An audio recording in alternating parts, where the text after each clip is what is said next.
الذين يكذبون بيوم الدين وما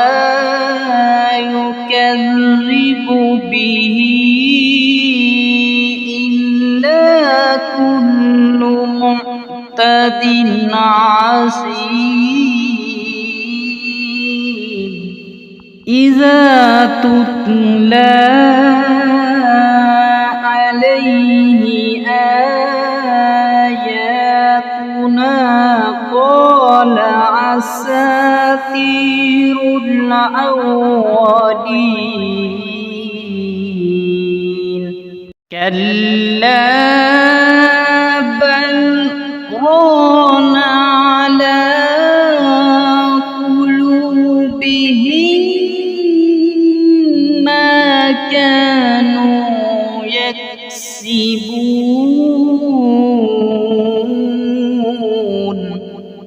كلا إنهم عن ربهم